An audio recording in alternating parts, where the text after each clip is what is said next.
So yeah, a little bit about myself. So I'm Humayun. I'm a PM in Microsoft. Joined Microsoft about 10 years ago.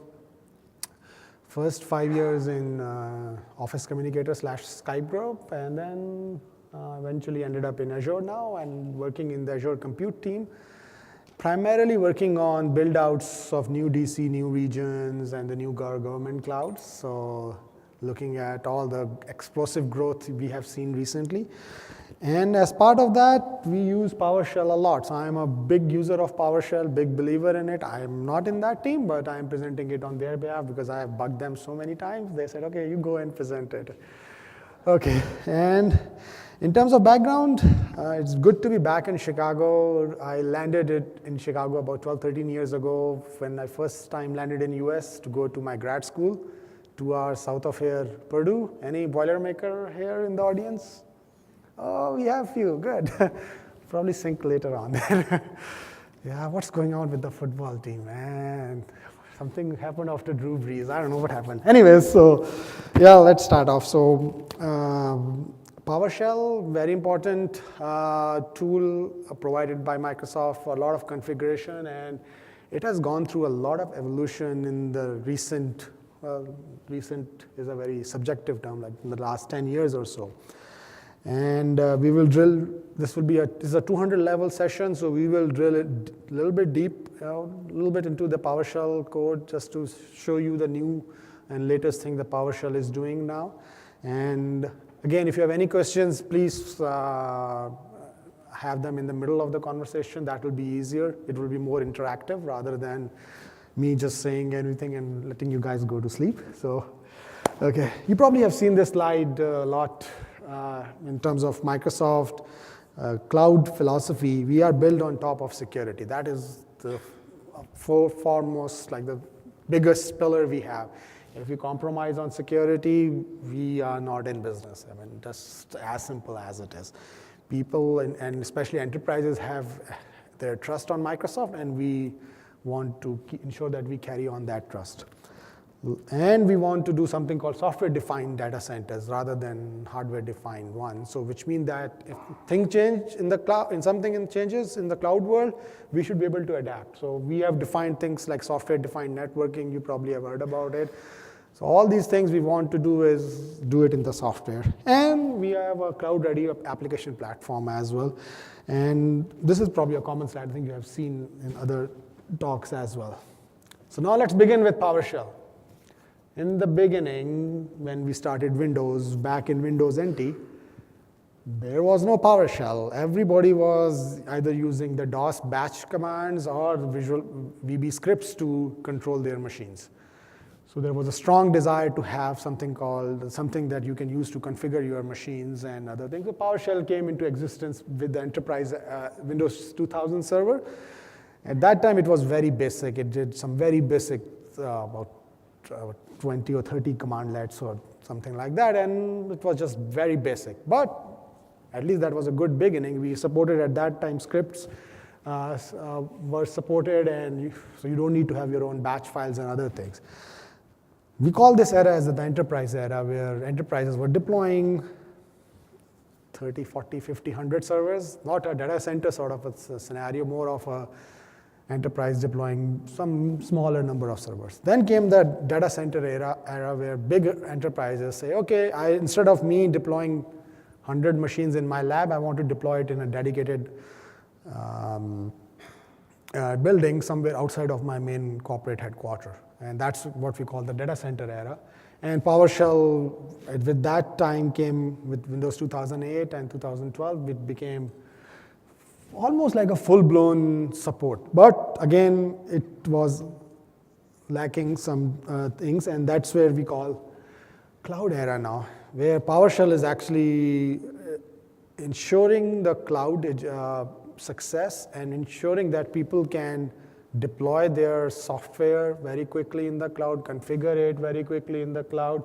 It provides you all the security and the system level access that you need. It provides you auditing feature. It provides you gallery for easy discoverability of certain scripts if people have written and they published it for you to use. And last but not the least, it is heterogeneous, which means that we now have PowerShell on Mac as well as on Linux, and all because it's all based on .NET Core.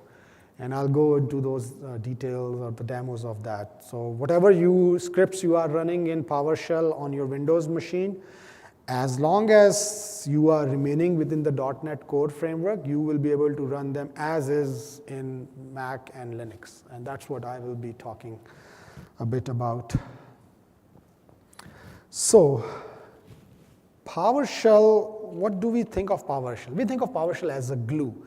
It is more like you have all these things available in Windows. For example, you have your COM interfaces, WMI, somewhere text, JSON, CSV files, all these, and registry. These are all the different ways to configure your machine or your software. All these are available across the board. What PowerShell is doing is trying to glue all of them together and present to you with a uniform interface. We don't go in too much inside the details, but basically what is done is that each of these text or these data objects are basically, there's one level of indirection done inside the PowerShell where you have a PowerShell object, and there is one PowerShell object written for each of these types. And you can actually write your own PowerShell object if you have your own ways of defining your configuration. You write a PowerShell object, and the APIs are open. You can write your own PowerShell object and add it to the existing PowerShell script. And given that it's open source, you can contribute to the community as well, and we would love to hear from you. It is surely across Windows.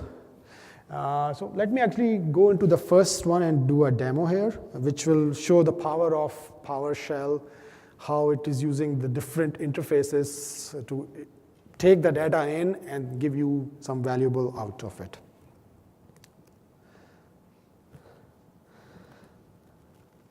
You guys are all familiar with the PowerShell interface. I'm assuming everybody have used PowerShell. If not, let me know. Anybody who's not familiar with the PowerShell UI or GUI? Okay, yes, that was my hope.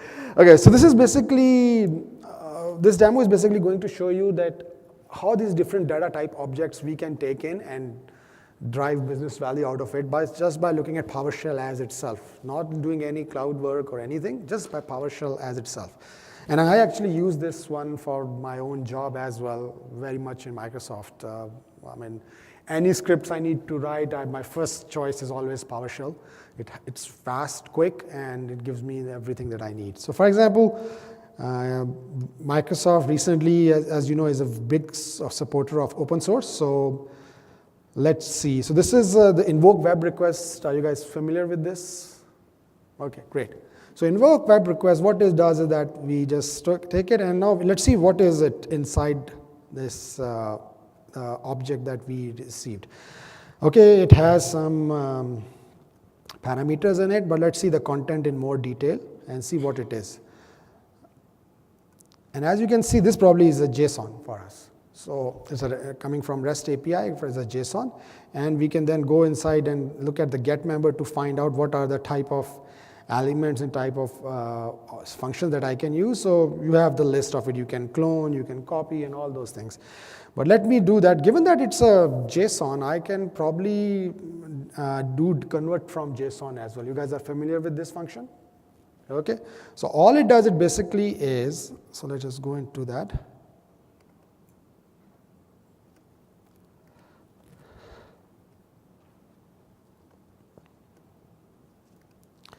So all it does is basically parses that JSON into this nice format where now you can select each individual objects and go and do your operations.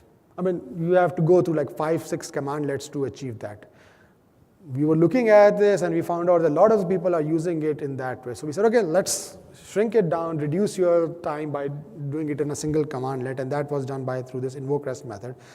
It's the same commandlet, if you see at the return value, it is the same format. So instead of like calling these 7-8 functions, and this tells you the power of it, that we understood that the parameters you are taking it in is in the JSON format, so we just convert it directly. And this is what the power is, and you will see the same operations that you were doing before. Probably you can, those old APIs will continue to be supported, but you have a better way of doing those going forward. And And all these, because they are using .NET code, they are supported on Linux, if you're running PowerShell on Linux or on Mac. So don't need to change your. Now, if I go inside here, I see that there are a lot of items with the repo on it. So I just want to just look inside. Okay, the list is huge. All I want to see is look at the repo element, just like object-oriented, where you have one output and then you giving it as an input for the next and finding out. So you can use this going forward for your operations that you need to do. So now all I see that in the repos wise, I need to define an owner and a repo. And me as a PowerShell, I am the owner, and the repo is also PowerShell. So I can go and look inside the PowerShell GitHub repository and find out what's going on in the PowerShell GitHub repository in GitHub. So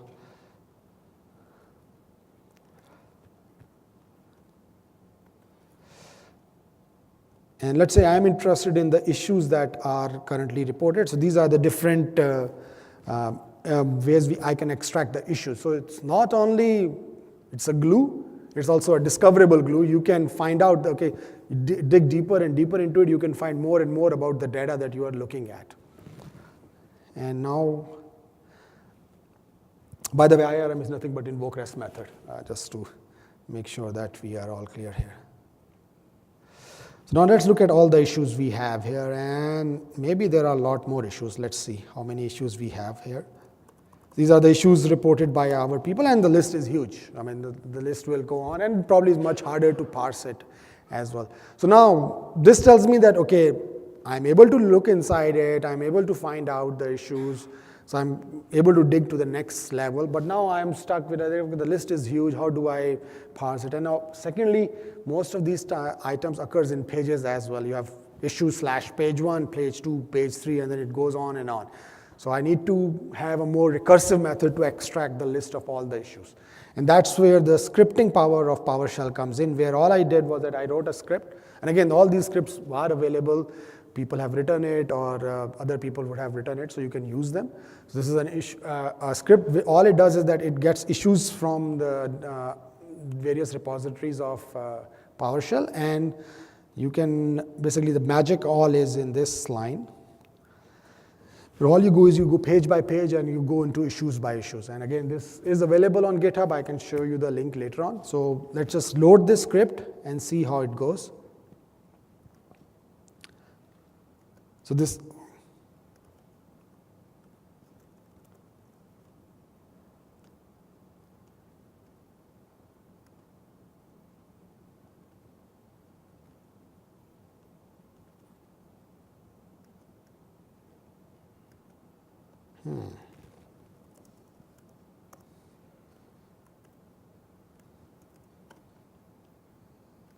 okay, path was not right. Okay, so I just loaded that script, and now the script is available for me to use, call it recursively, and what I will do is that I will get the list of all the issues, and so this is, the script is running in the background, going it from multiple pages of the repository, getting all the list of issues and storing it in this variable.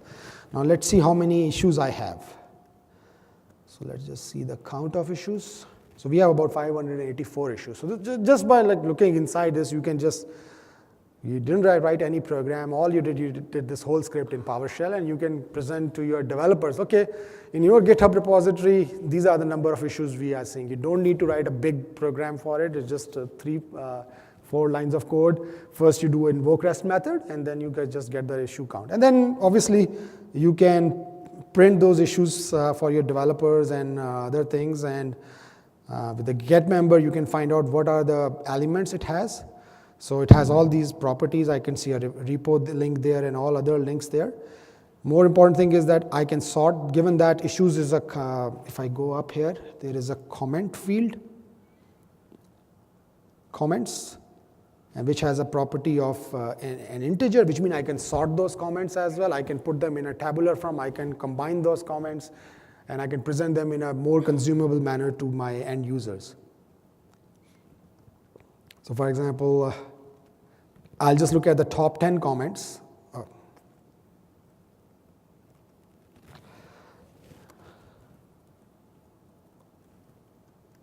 let's just see the top 10 comments only.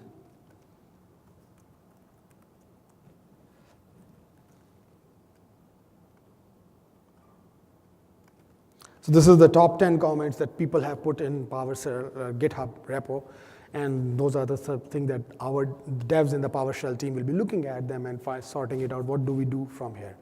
And again, more important thing is that you don't need to spend a lot more time to, again, if you have a GitHub repository, which probably a lot of you have, use this tool to get insight for your team and to find out what are the issues people are reporting, what are the things we can do to improve it. It's just one way. And again, the beauty is that you can run this script no matter you're running on Windows or Mac or whatever. It just works.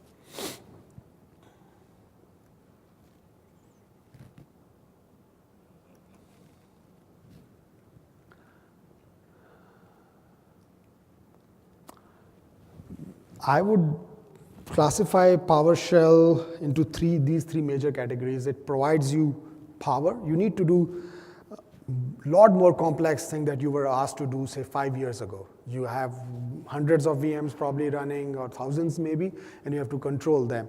The cloud demand scale. You have a lot more, I mean, I can't say that way because I coming from Skype earlier, when we thought about in Skype, earlier plan was that, hey, let's put everything in one box because it's easier for an enterprise admin to manage. With Skype for Business going online, that's no longer true because you actually want to distribute it into multiple boxes. You have a lot more people signing in, so you need to beef up that part of the service while you have lesser people doing audio video calls. So that part of the service does not need to be beefed up that much. It was not true when we were not in the cloud era, where the focus was, let's put everything in one box so that people can manage it, that one brick, very easily. And so the number of machines that we need to work out changed a lot. Velocity, we don't want to be tied down by, okay, let's wait for 2 days for the machines to be ready and get it installed because somebody need to manually go in Azure portal page and click on these links to get the VMs for me. No, you should be able to do that through a command line interface through PowerShell, and that's where it comes in handy. And again, if you as an admin don't like to work on other OSs like Macs and Linux, you don't need to now install those. You can run it on your Mac machines through PowerShell. It works for on-prem, whether you have a heterogeneous environment, you have on-prem or you have online, it works in all these three environments as well. So PowerShell 5.0, which was, I think, released about a year back or so, it contains a list of features. I mean, I'm not going to go over the entire list of the features with you guys, but just to emphasize on few of them, it basically, so we call it like 4.0 was like a .8 release, 5.0 is something where we are feeling more confident that it is ready for prime time for cloud. Well, there are still few rough edges that we need to fix, and that we are fixing, but it is going there. It has, as I said, the just enough administration is for logging. Like, for example, whosoever is using PowerShell, you might want to log and find out that, okay, who ran that command? Because those are the important things that you need to know as you are running your business around it.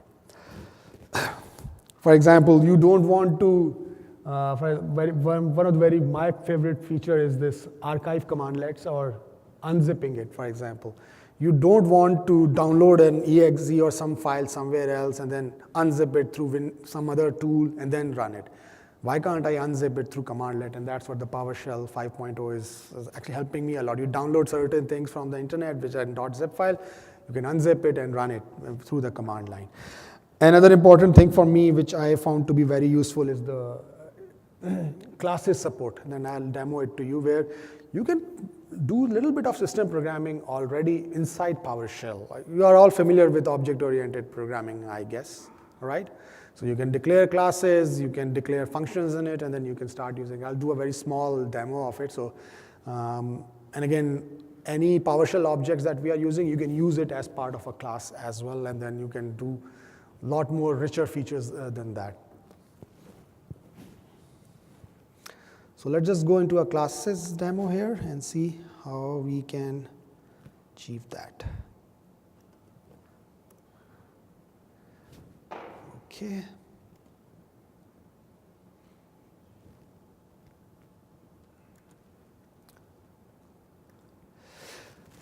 So this is a enum that I have declared. It's basically telling about a car. It's a car example. You can again see that example on GitHub as well. It's not something you can demo it to your CIOs and, or your CTOs very easily. So I first need to define an enum for the color of the car. And then I define a class car. With the class car takes the color, paint, make, and model as the input.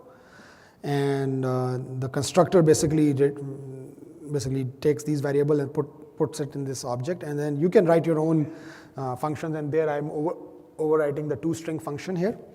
So let's just define it.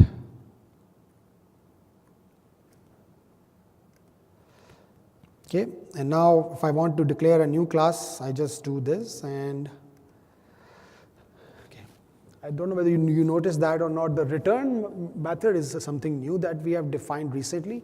If you are using the PowerShell previously, you didn't have to use return to return a variable. You just printed that variable without the return, and it will just print it in the stack and returned it. But this is a new way of defining it. I think if you are familiar with 4.0 or previously you used to return it differently, here are new semantics. The old semantics are still working, but just want to make sure that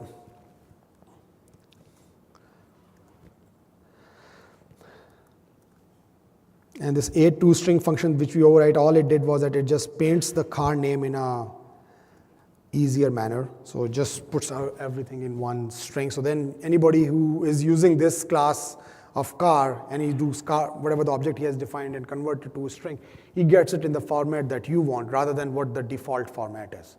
So you can overwrite those formats as well.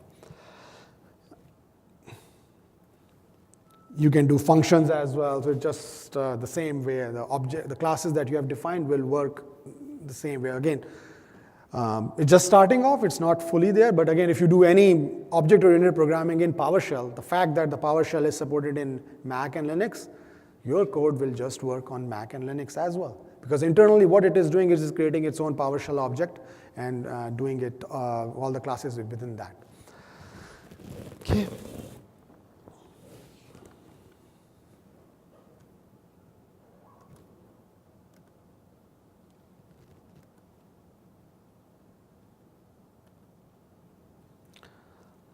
I'll go to the desired state configuration a little bit later on, or maybe I can do it probably right now as well. Are you guys familiar with desired state configuration? No. Okay. So it's look like we have pretty, like about few people who are familiar with the desired state configuration. So let me just go over that as well very quickly. So imagine you have So imagine you created some rules on your enterprise and you think everything is running good, but somebody came in later on and changed those rules. You don't have any visibility that somebody changed the rule, and it is happening multiple times. So what do you want to do is that you want to run a script, something which actually keeps on refreshing the rules to the original desired state that you want to have. Think about it like, I think the example that I always get is that, for example, you are running a machine of 100, you are running 100 machines in your office. And there are devs in your organizations who are trying to use those machines. And they come in and they have some load balancing mechanism to pick 3 machines. But unfortunately, every time they pick the 3 machines, they pick the machines that they should not be picking. So then you can have a desired state configuration that all it does is it just kills their process. So you start off, every 15 minutes it will come in and it will see if that process is running, it will go ahead and kill it. So similarly, in this demo, what I will do, I will show a demo with a firewall, Windows firewall rule. So let's say I created a Windows firewall rule here. So in order to do this demo, you need to install a module which is available in the PowerShell gallery. I'll go cover that as well in a bit right now. So it is basically the Windows firewall configuration. Again, I define a class called configuration.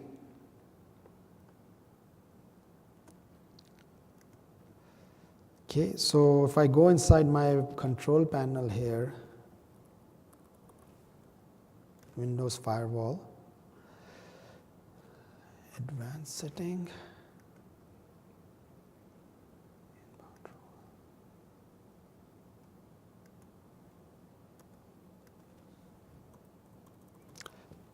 So let me sort it alphabetically. So currently these are the rules I have in my Windows firewall. So I will create a new rule here called SSH.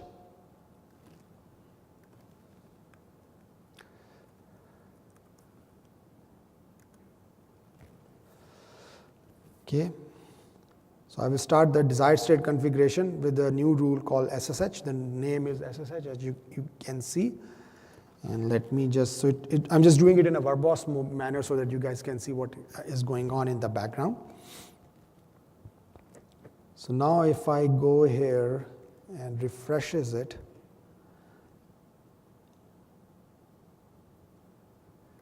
I should see a rule called SSH. Okay.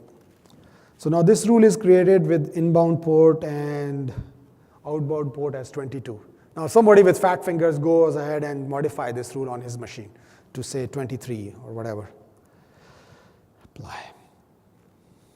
So now let's see. So it is currently set at 23, and now this desired state configuration, what it will do is it will run every 15 minutes. You can increase or decrease the frequency to see what the current rules are and are they following with my original rules or not. So if I look at my current desired state configuration here, it is currently set to do a test every 15 minutes. Oops. Let me move it a little bit higher.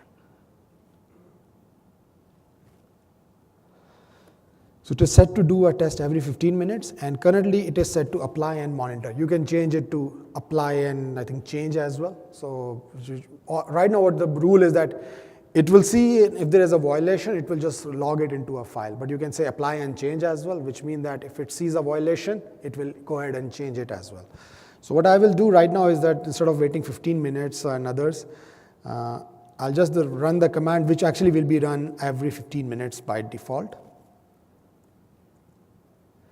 So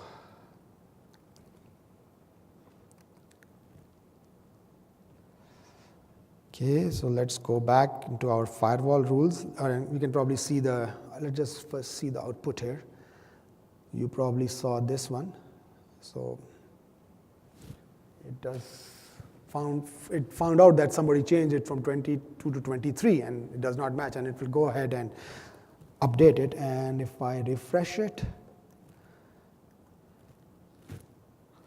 it should be set back to 22. Let's see. Yep. Oh, what is it? Refresh.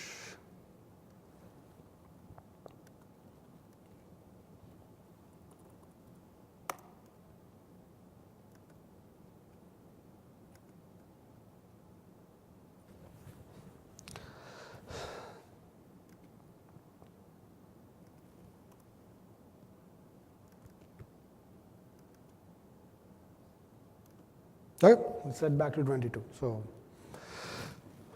and again, you can use this for other purposes as well. Again, this is just a way of doing it. People have used the desired state configuration for VM management as well. Here I'm just using it for one specific device management, but you can think about all your management to be part of it as well. Okay. Now going back.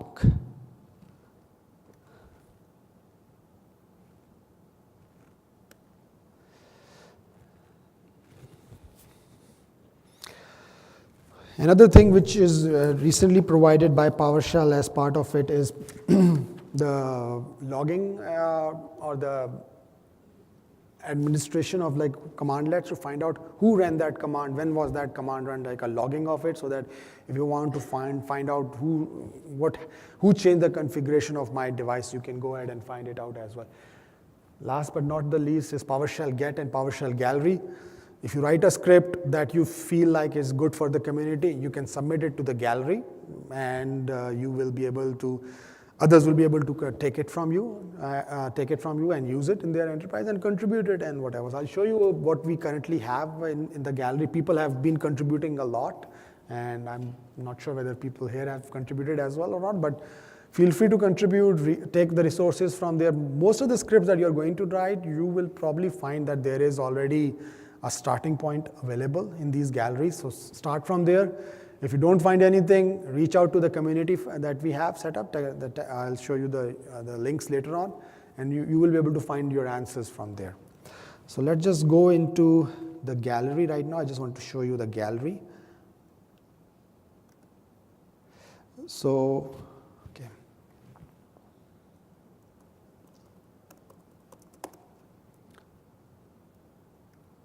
So let's find out all the modules which have Azure in the name of it, just to find out how many people have, okay.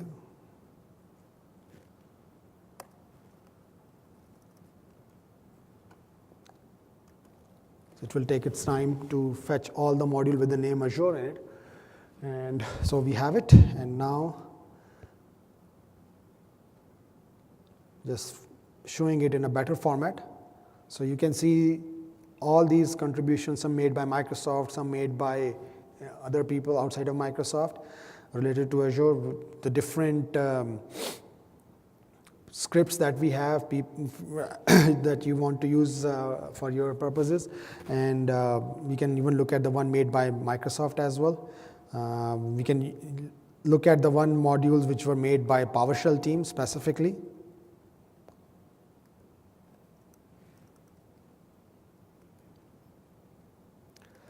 It will take its own time, so let it come back and we will see. Come on, come on. The find module is taking a bit longer time.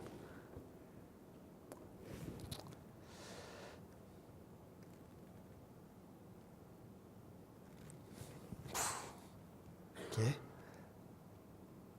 And you can then also do the find module with a DSC resource on it. Remember the firewall thing that we showed? It was one of the DSC resource that we used here. So let me just, so if you want to configure your firewalls, you already have a module there. So $A equal to,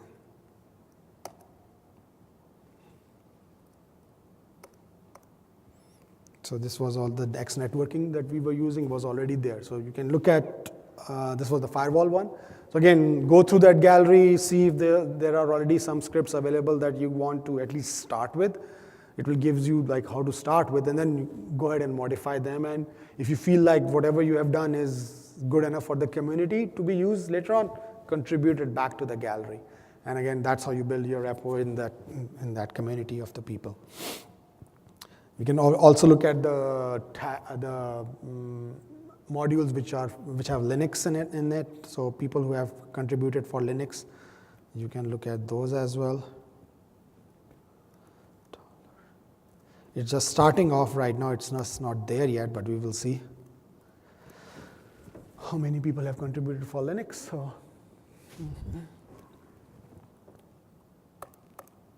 so yeah, it's starting. It's not there yet full, but people have started working on Linux as well.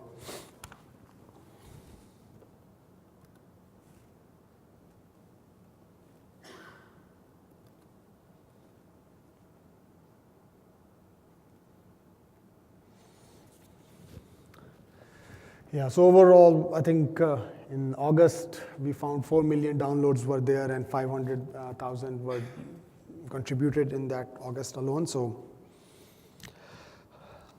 last but not the least, I would like to also show the demo of, like this probably will be the last demo before I go to the next part. It will take a little bit longer time. How many of you have already able to get a Linux VM through Azure? Just a few. So let me go over that workflow as well. I'll just want to show that to you. And then I will go into a Linux demo there. So if you go inside the portal, this is your standard portal that you probably, oh, sorry, I need to remove it.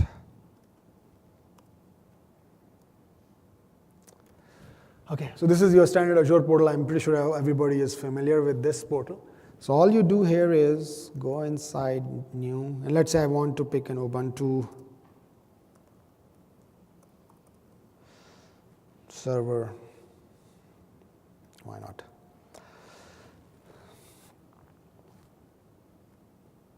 So you can pick whatever flavor you want of the server and then create here. Here you configure your basic setting, like what sort of machine name you want to give it to.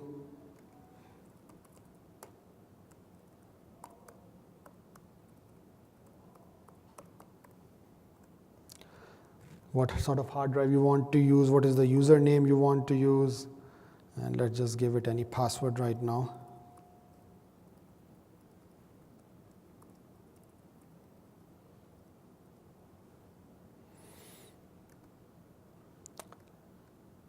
Are you guys familiar with the resource group? Oh, so this is a good tool tip. A resource group basically is telling you what's the policies you want to run on your VM. For example, you can configure a resource group to say that turn off my VM if nobody is using it for 7 hours or 8 hours. You can set all these policies there. So, and you can have the same resource group across Windows VMs or Linux VMs, or you can have separate resources groups, up to you. So the same group policies will control both your VMs. So I will currently use an existing one because otherwise it will take a little bit longer time to create the resource group. You can select the location as well where you want to go to. We have all these data centers. You probably heard that we have about 38 regions, so you can select one of those 38 regions here. I just pick East US right now.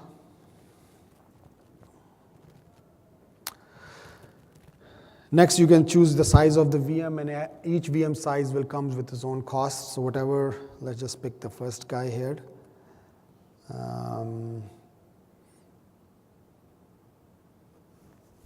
Which storage account you want to use, you want to create your own storage account, all these things are available. I like to actually show the last thing here, where before I make a purchase, like a final purchase, this download template, you can download this template and then give it to your rest of the teams and then use PowerShell to get VMs through this template rather than everybody going through the UI.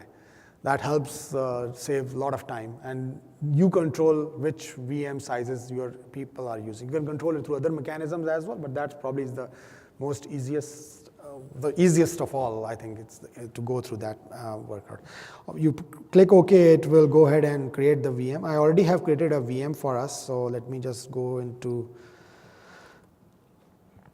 that one. And then, so this is the VM I've already created, Ubuntu 1. And if you click on it, and you connect, it tells you the IP address which to use to connect it to.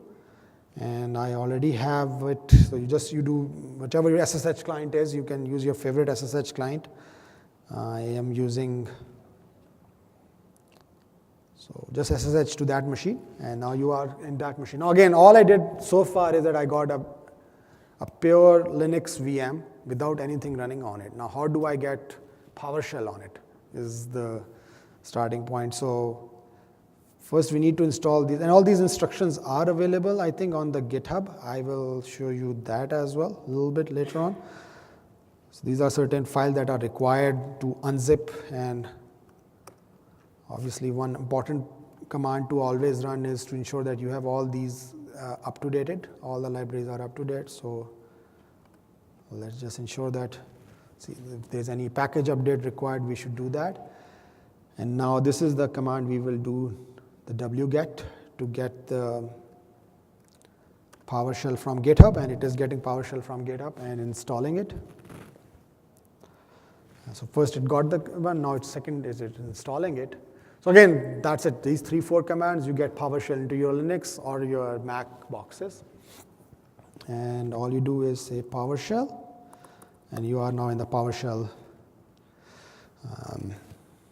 And the same demo that we did on Windows, like the classes demo, we can do it here as well without changing anything. All I'll do is that I will open up the same file from here, and Control A, Control C, and I'm just running the same demo, exactly the same demo, and it just works. Didn't need to change any code. You just put that script here and run it, it will just work. One more thing I want to show is the GitHub repository that we have for PowerShell. So let's go into that. So I hope you get this message out that we are very much now, at least for a lot of these tools, we are very much now an open source company in this, where we want people to take the code, use it, contribute it, give it back, and the same way as the open source generally work. PowerShell actually was one of the very first team which started on open source, and they actually put a couple of, that team was sort of the pioneer of open source in Microsoft. And now with the new direction that we have in Microsoft, we are totally embracing all the open source, and once all the legal requirements are met and all those things, those are made part of Windows and well encouraged. So all the PowerShell code that I just showed you on Windows, on Linux, is available here. You can look at the source code as well in the GitHub repository. And the demos that I did, all these demos are also available here as well. So you can just download these demos and run it from there. I don't know whether people attended the Docker part as well or not. The Docker PowerShell support is also here as well. You can play around with it. One more thing is the RFCs, where you can, as a community member, you can submit your requests for new features in PowerShell. The PowerShell team is very much looking at all these features list and prioritizing them, triaging them. So get yourself familiar with the GitHub repository here of PowerShell. We can probably just look at what are in the draft accepted stage, for example. And you can look inside what are in the draft stage, what are the people contributing. And so these are all, I don't know, rename folder to reflect, I don't know, whatever that means. So, right, so just feel free to add your comments in this one. Everybody, there will be somebody responding back to you or not, so we will go through that. Okay.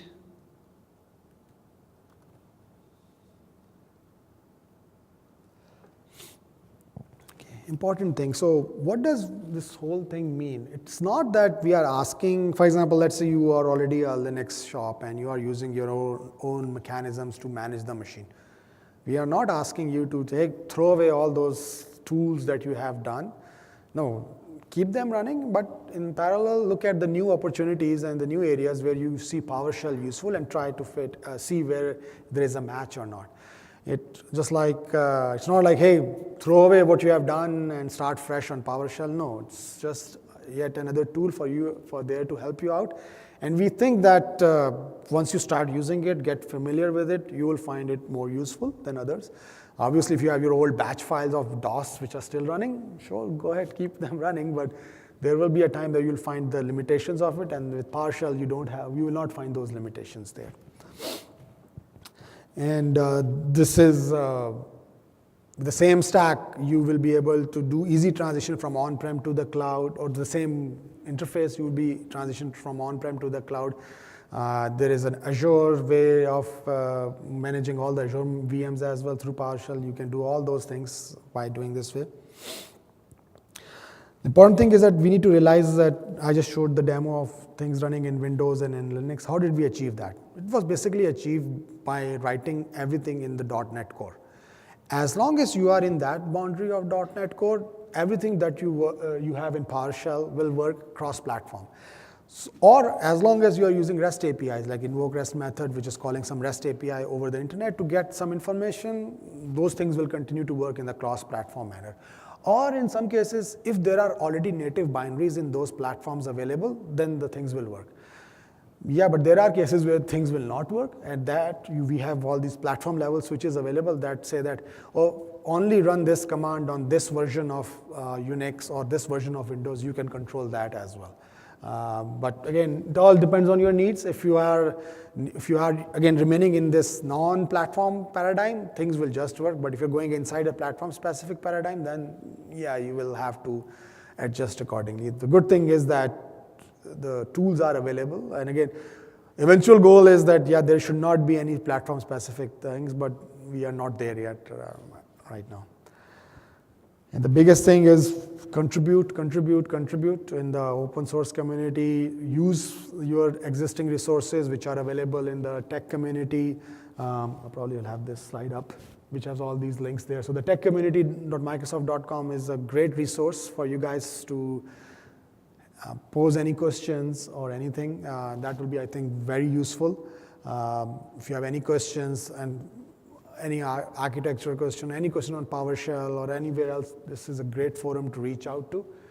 And yep, I think that is all. Okay. Any questions?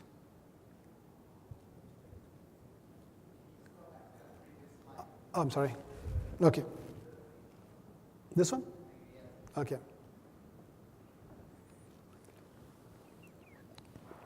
And I hope all of you have a nice flight back home or flight or drive back home. And it was nice having you all here.